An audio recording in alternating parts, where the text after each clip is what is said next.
Assalamualaikum warahmatullahi wabarakatuh. Selamat datang kembali di Rio Hotspot Channel. Inilah jadwal Persib Bandung di ACL 2. Paling tidak 3 laga perdana ya. Kamis 19 September 2024 itu melawan Port FC jam 7 malam di SJH. Kamis 3 Oktober 2024 itu lawan Jejang jam 8 malam di Hyeongtong Sport Center. Sementara Kamis 24 Oktober 2024 itu lawan Lion City jam 9 malam di Sijalak Harupat ya. Sekarang kita lihat nih jadwal Persib di Liga bulan September dan Oktober. Bentrok apa enggak nih? Tanggal 15 September Persib itu jumpa PSIS di SJH. Tanggal 28 September itu lawan Madura di Bangkalan. 18 Oktober itu lawan Persebaya di SJH. Sementara 28 Oktober itu lawan Persik Kediri di Brawijaya. Jadi mungkin ini adalah suatu kejelian dari PSSI sudah melihat jadwal ini ya. Dan ternyata emang ini apa ya, entah kebetulan atau kejelian dari Erick Thohir atau PSSI atau apa ya. Tapi memang ya, jadwal Persib di Liga ACL dan Liga 1 ini nggak bentrok sama sekali loh. Cuma memang jaraknya itu nggak terlalu jauh, sekitar 4 harian lah untuk masa istirahatnya ya. Ini kan beda banget dengan musim kemarin ya, musim-musim sebelumnya di mana ada tim Liga 1 itu jadwal di Liga harus ditunda lantaran mereka menjalani yang namanya di AFC, di ACL ya. Ini kan beda banget nih sama semenjak Erick Thohir pegang nih. Jadi semuanya udah tertata, nggak ada yang namanya bentrok antara jadwal Liga dengan jadwal di Asia ya, baik itu klub maupun timnas. Jadi memang dari September dan Oktober ini jadwal Persib Bandung ini sangat padat ya. Jadi ya balik lagi ini sih pada kepintaran dari pelatih Boyan Hodak dalam mensiasati kebutuhan atau kondisi para pemain. Apakah nantinya akan drop menjalani 2 kompetisi ini atau enggak ya. Untuk Madura United sendiri di ACL 3 kami belum tahu ya, sebab drawing ACL 3 ini memang belum digelar ya. Jadi udah kami jawab ya, apakah Persib ini nantinya jadwalnya akan bentrok nih antara Liga dengan ACL. Ternyata emang udah disetting atau diatur ya sama PSSI.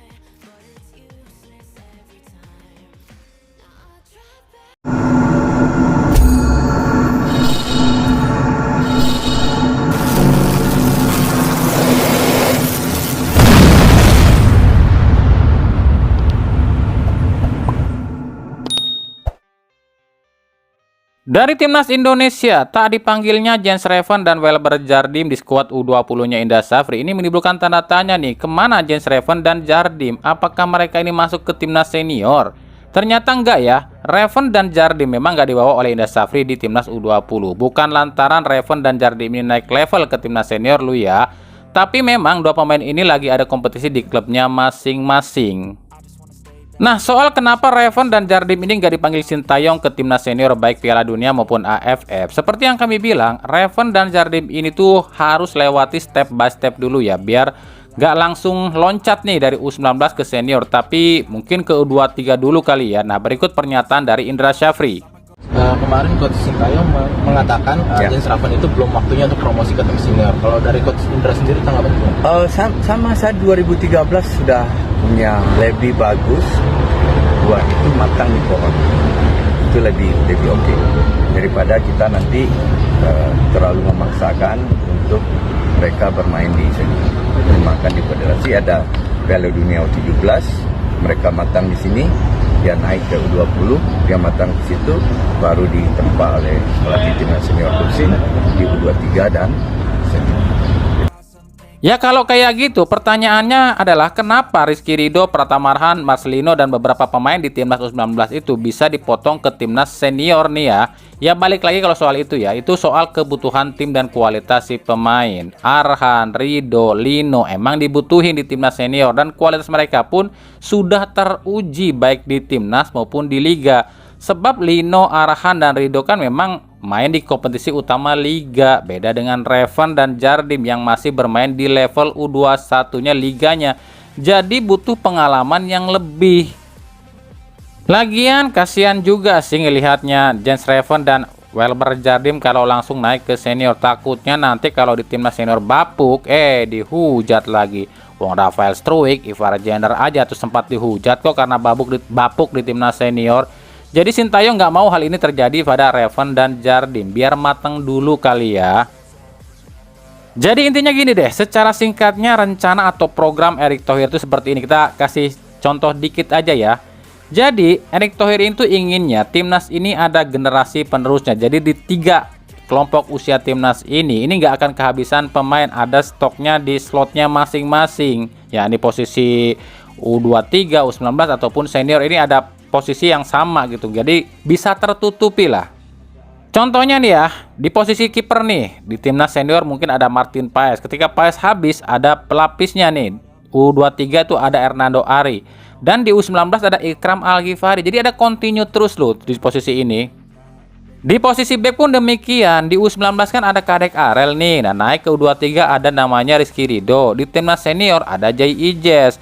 Lalu juga ada di kiri nih ada semacam Doni Tri di U19, ada Pratama Rahan di U23 dan juga ada Calvin Verdong di timnas senior. Jadi nggak ada habisnya gitu.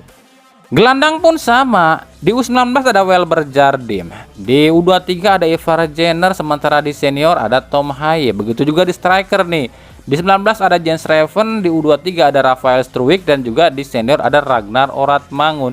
Jadi di 3 kelompok usia timnas ini itu ada penerusnya sama masing-masing. Jadi nggak akan putus. Itulah sedikit rincian rencana dari Erick Thohir untuk timnas Indonesia. Jadi ada jangka pendek, jangka menengah dan jangka panjang. Intinya udah diatur lah sedemikian rupa. Makanya yang kemarin nanyain kenapa sih Jens Reven dan Welber Jardim nggak masuk ke timnas senior, karena memang ada jenjangnya masing-masing biar nggak keputus gitu.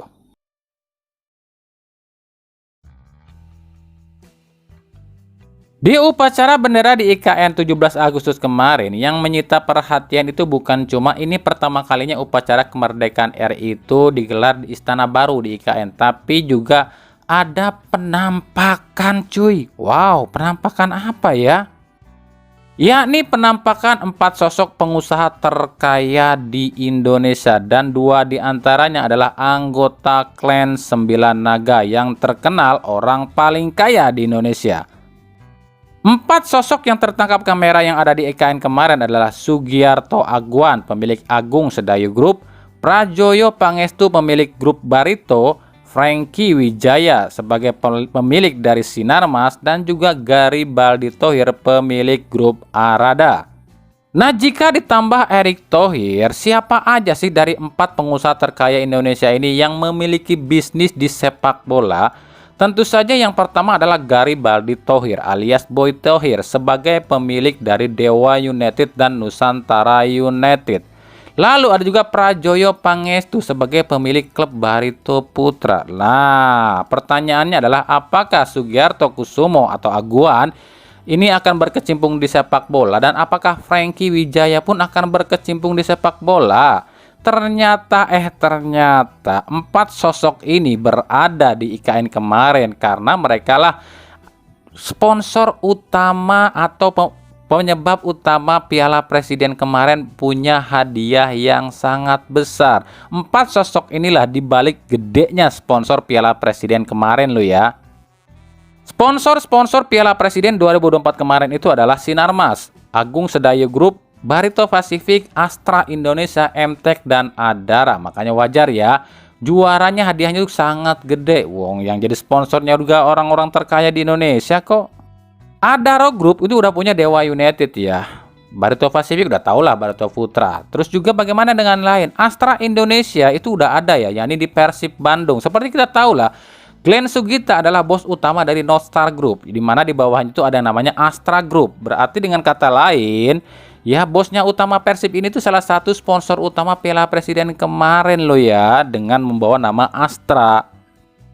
Lalu Sinarmas ini udah berkali-kali loh menjadi sponsor timnas Indonesia. Seperti kemarin juga di 2003 itu sponsor timnas Indonesia juga ya. Nah, yang terbaru katanya Sinarmas ini pun akan mengakuisisi salah satu klub nih, tapi musim depan tahun 2025. Kalau prediksi kami ya mungkin gak jauh-jauh dari yang namanya tim ada dari Erick Thohir ya. Kalau nggak Madura mungkin ya dari Liga 2 mungkin Dejan FC kali ya. Kalau Agung Sedayu Group sih kemungkinan ya musim depan mungkin akan ya mengakuisisi Nusantara United dari Garibaldi Thohir kali, atau mungkin akan ngambil dari tim Liga 2 yang akan promosi musim depan kali ya. Tapi intinya yang kami dapat informasi dari keempat pengusaha ini atau dari 7 sponsor di Piala Presiden kemarin, kemungkinan itu musim 2025 mendatang akan mengakuisisi atau memiliki klub bola masing-masing ya.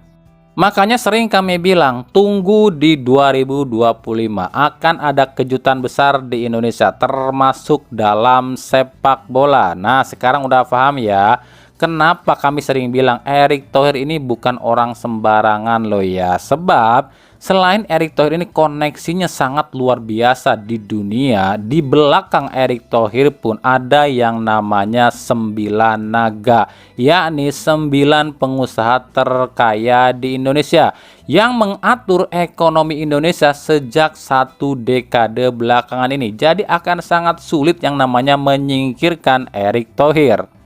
Sekarang coba bayangin deh, jika 9 naga ini dalam 1 dekade kemarin itu bisa mengatur menjadi pionir utama perekonomian Indonesia, apa jadinya kalau 9 naga ini terjun di sepak bola Indonesia? Ini bisa-bisa nih, ini bisa mengalahkan tim-tim dunia nih, bahkan FIFA pun akan ciut nyali kalau 9 naga ini sudah bersatu. Buktinya aja sekarang salah satu 9 naga udah berkecimpung di Eropa seperti Como FC juga itu kan, dan Denver FC. Mereka udah mulai silau pada Indonesia. Apa jadinya kalau 9 naga ini bergabung ditambah dengan bos-bos besar lain, maka Indonesia akan merajai dunia ya. Semoga saja kita lihat ke depannya seperti apa kiprah dari 9 naga ini di sepak bola Indonesia.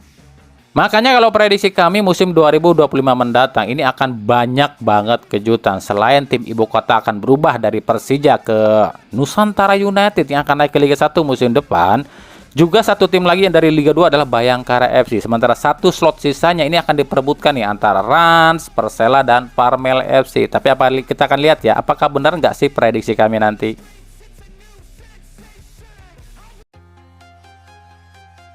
Supporter Indonesia, sambutlah Martin Paes, kiper nomor 1 Indonesia di kualifikasi Piala Dunia 2026 round 3. PSSI resmi mengumumkan Martin Paes untuk bisa main di timnas Indonesia. Kami mendapat info FIFA akhirnya mengabulkan jika Martin Paes sudah bisa membela Indonesia ya, dan didaftarkan di ajang kualifikasi Piala Dunia 2026 round 3.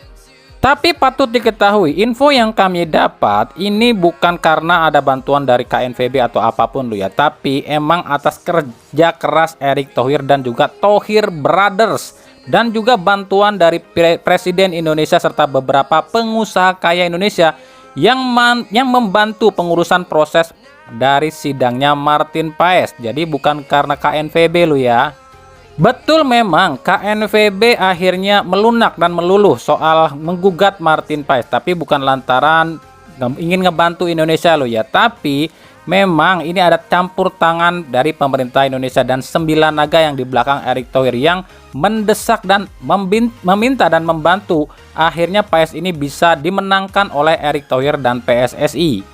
Atau istilah kasarnya gini deh ya, lu punya duit, lu yang berkuasa, siapapun di dunia ini akan namanya tunduk dan luluh serta silau dengan yang namanya uang dan kekuasaan. Tapi kami belum tahu nih Martin Paes ini apakah bisa turun saat melawan Australia di kualifikasi Piala Dunia yang pertama nanti. Meskipun ya, Sintayong ini sangat mengharapkan Martin Paes ini udah bisa langsung gabung saat lawan Australia. Sementara selain Paes juga sih ada beberapa nama lain juga yang kabarnya akan segera bergabung, seperti Ole Romeni, Kevin Dix, dan Mauro Zylstra. Tapi untuk Zylstra, Kevin Dix, dan Ole Romeni ini belum bisa sekarang ya. Kemungkinan sih menurut PSSI itu bulan Oktober baru bisa. Dengan datangnya Martin Paes, satu masalah bisa teratasi oleh Indonesia, yakni posisi belakang Indonesia makin kokoh. Nah, sekarang tinggal mengurusi sektor depan yang harus segera dibenahi oleh Erick Thohir dan Sintayong. Ya, semoga saja Erick Thohir dan Sintayong ini bisa dilancarkan mendapatkan striker-striker yang bagus untuk timnas Indonesia.